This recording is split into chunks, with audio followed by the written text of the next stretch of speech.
Welcome to Your Life Unchained. This is Rick Sheninger, your host. And joining me today is the wonderful Colleen Sodano, and she's going to tell us about her journey. Colleen, welcome. Happy to have you here. Hi, thank you so much, Rick, for inviting me. I'm really happy to be here. Super excited to be here talking with you. So Colleen has gone from one career and completely switched gears into a different career, and she's going to tell us about that and some of the limiting beliefs and the obstacles that she overcame to make that change. Now, if I'm not mistaken, Colleen, you went from one career, it's kind of way over here, and completely flipped the switch into something totally different. Is that right? Yeah, absolutely, Rick. My first career was in electrical design engineering. I worked in that industry for about 20 years. And I enjoyed my job. And plus, I had become quite successful in it and I was doing well. But there was a part of me that wasn't particularly, I found that I didn't choose that career. I kind of found myself almost in it. I did what I thought would be a good career choice. And so I went along with it and I was doing well.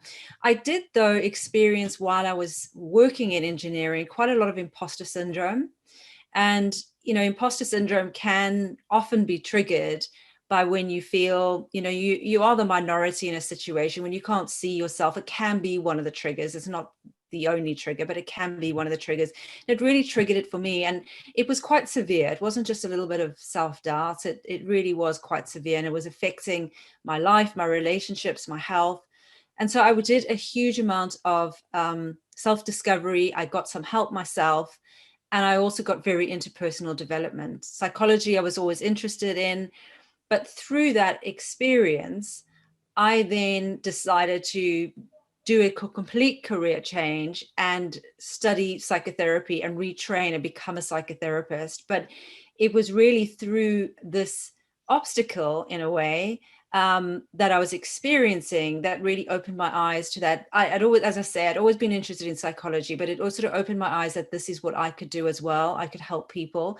And I really then had a calling to do this as a career and completely change and help people in this way myself. And so that's what I did. I went back to college and I retrained to be a psychotherapist. Wow. So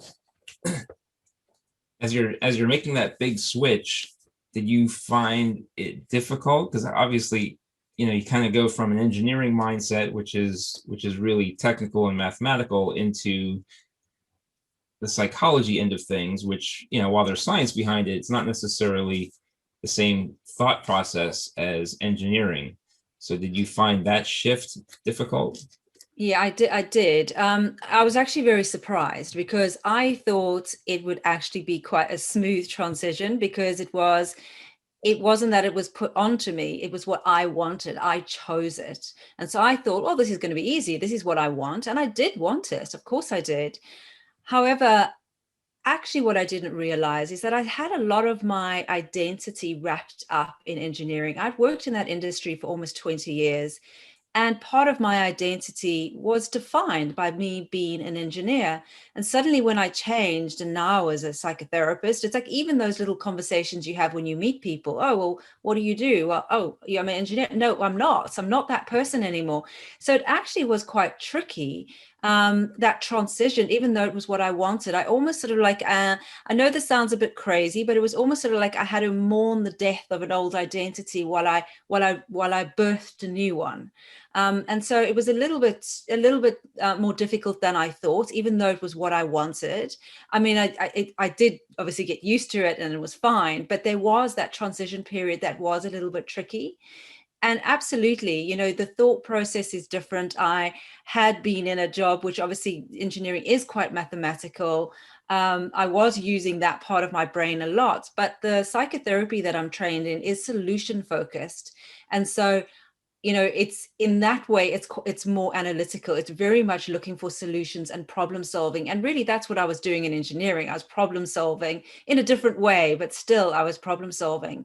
And plus as I say, the school of psychotherapy I'm trained in, it's solution focused, but it also draws on all the human sciences, and not just psychology. It draws a huge amount on neuroscience. And so it was that really attracted me to this particular school of psychotherapy, because it is actually quite science-based. So it really appealed to that side of my mind, for sure. Yeah, that makes a lot of sense. And as you were talking through that, I was thinking, let's see, how could you kind of shift that, that psychology into, a neuroengineer or something, some title like that, because it's solution focused. And, often you hear the term reverse engineering a solution. So there you go. You're talking about being solution focused and kind of backing into the solutions for folks. So do you find yourself reverse engineering the solutions, starting with here's the outcome you want, and how do we get to that? How do we engineer the result? Yes, that's exactly it. It's where does that person want to be? The people might, certainly when I was working as a psychotherapy, because I've since I'm kind of working much more in coaching with people in business, and I help them with mindset. But when I was working in, straight up psychotherapy, I'd get people who would come to me and say, well, I just want to be happy. I just want to be happy. Now that is such a huge, what is happiness? What does it mean to you?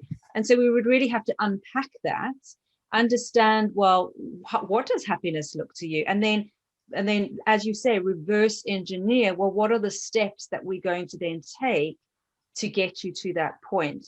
But first we have to have a tangible idea of what happiness looks like to you, and then we do that. And so, because otherwise it can seem overwhelming to people, and also, where do they start? So it is very much, yes, starting with the end in mind, but then backtracking and then working out a plan to get there with really actionable steps. That brings up another great point, because a lot to do with psychology and psychotherapy and all of those sciences have a lot to do with subjective results, right? Like you just said, what does happiness mean to you? Well, there's a lot of outcomes that are very subjective, and they're only relevant to that particular person. You can only judge that outcome. So how did you take those subjective or intangible and make them tangible? Yeah, so that is it. So it's very much defining it for that person, getting very clear of what that means to them, because it is going to mean something. I could never take it that I know what that person is talking about, because you don't. Just because if I say the word freedom to you, if I say the word happiness or sadness or whatever, it does mean something very different to each person. Different sort of images will be conjured up, or even slightly different feelings. So those very big terms, I then have to really understand and sit down and get that to be more tangible about what that looks like and what that means to that person, and so I could understand it, so that I could help them then with a roadmap. Because I always say to people, especially on this journey of change, they're the ones who have to do the work. It's like I am the navigator for them. I can help them, but they have to do the driving. They have to get there. I can sit in the passenger seats and I can direct them and I can show them the path, but they have to do the driving. And so it's a bit like this. For me to be able to get a good idea of the roadmap that I can help them with, I then had to really understand of what their destination looks like in the clearest possible way for me to do that. And so that takes a bit of time to understand that. But then once that, then I can help them with their roadmap. I like that. I like that process. Makes a lot of sense. So let's kind of shift gears a little bit and just kind of talk about how you made that transition. Going from a 20-year career history in something that you were obviously very familiar with and very adept in, to something that you had an interest in, but you didn't have necessarily the skills built up or the knowledge built up as you were getting started. How did you make that actual transition? Yeah, so it was a little bit tricky. First of all, I didn't necessarily feel, for quite some time, I hadn't felt in my job that fulfilled. And so there was other issues going on with me on a personal level about that I needed to do with my own mindset and stuff. But in terms of the actual job itself, there had been quite a few years that had been going by that I actually wasn't feeling fulfilled. I wasn't feeling like it was my purpose. There were aspects of the job that I really loved, And actually, even now I still miss certain aspects of it. I miss I was always working with brilliant teams. I was always part of a brilliant team. And obviously, as a lone coach or a lone psychotherapist, you don't have that. So that part of the job I still miss. And so I hadn't been fulfilled though in the actual work. As I say, there were those aspects that I loved.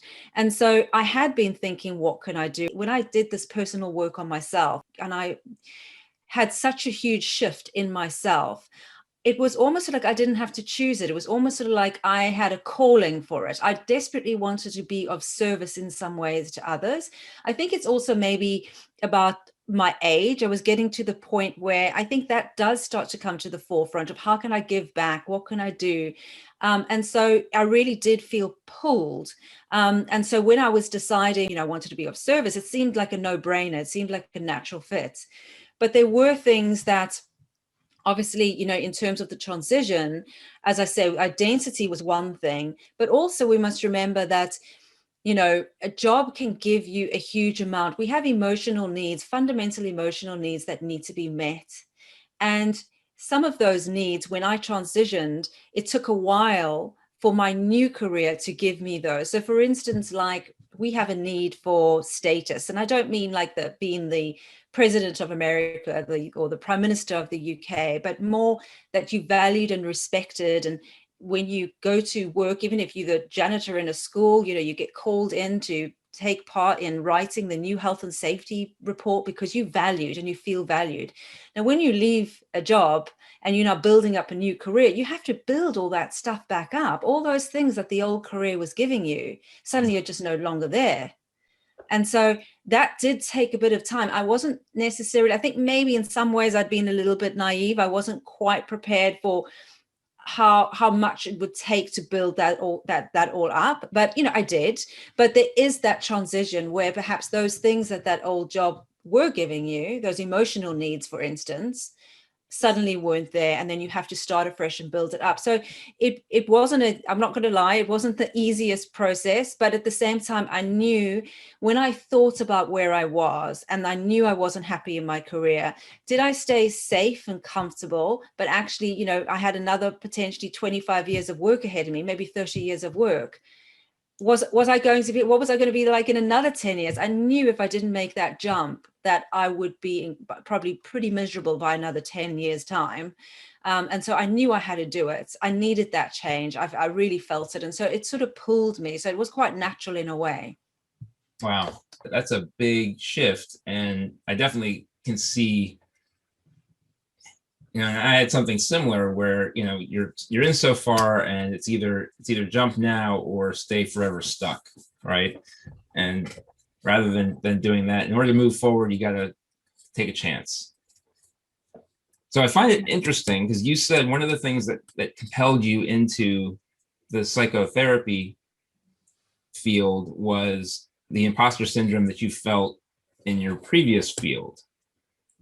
Did you also struggle with that imposter syndrome as you broke into a whole new career? No, I didn't actually. When I struggled with the imposter syndrome in engineering, I did so much work on it, so much self-development in that space that when I then changed careers, I'm not saying, we all experience self-doubt, and I still do. That's a natural thing that we all will experience from time to time. The difference is that with the imposter syndrome, it was a deeper anxiety that I was feeling. And so it wasn't necessarily based in any rational or logical thought, because sometimes an anxiety is not. And so it was a much deeper issue.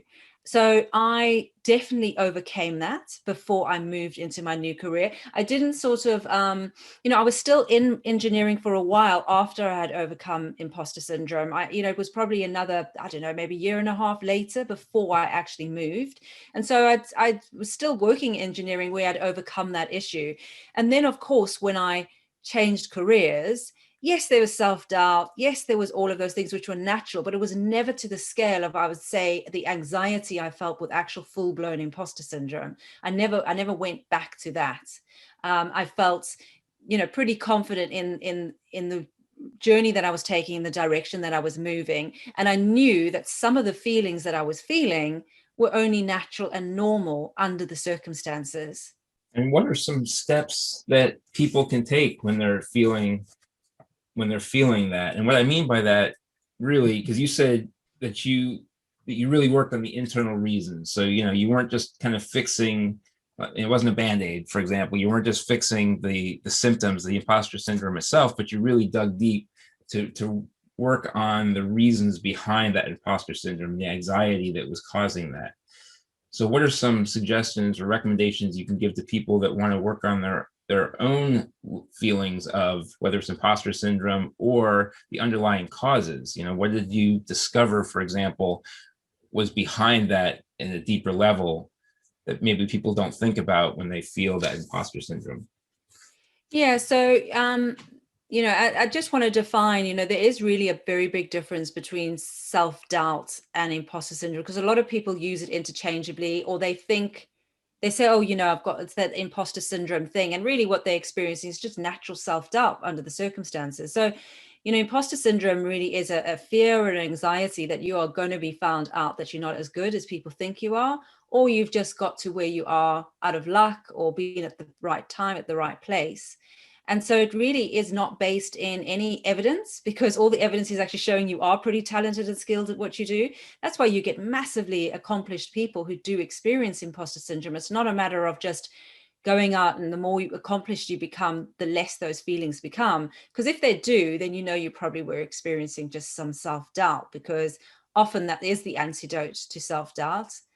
When you go and accomplish a lot of stuff, you then start to build your confidence. Now, with imposter syndrome, that doesn't happen.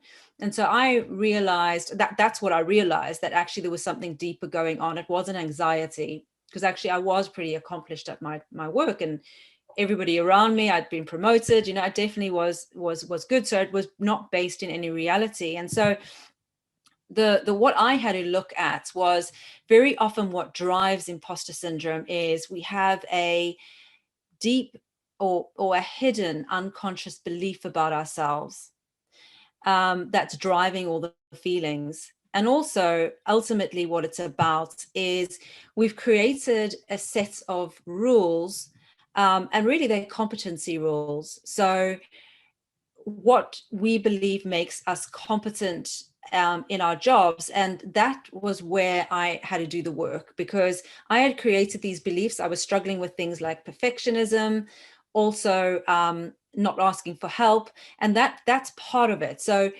for instance, as a perfectionist, I would have a competency rule that if I didn't get it right first time, or it wasn't perfect, then potentially I wasn't competent. And then that made me feel that I shouldn't be in the job, and that got my feelings of imposter syndrome working overtime. It's the same as if I felt I needed to ask for help, then that would in my head, because that's a warped view of reality, in my head that was showing, oh, well, you can't be competent if you have to ask for help.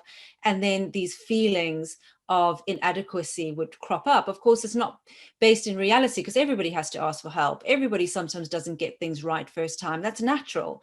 But when your rule book is so unattainable, like mine was, then you constantly feel like you're failing. And so that's what I realized. That was the deeper work that I had to do, was where did these beliefs come from? Why did I have to get things right all the time? Why was it not okay to ask for help? That was the deeper work that I had to do, because that was ultimately driving this fear that I wasn't actually good enough. But no mere mortal would ever been able to achieve those things that I'd created. And so that was definitely the deeper work that I had to do. And also, as I say, what was driving it was a core, because a lot of with imposter syndrome, it comes down to feelings of inadequacy or not feeling as worthy as the rest.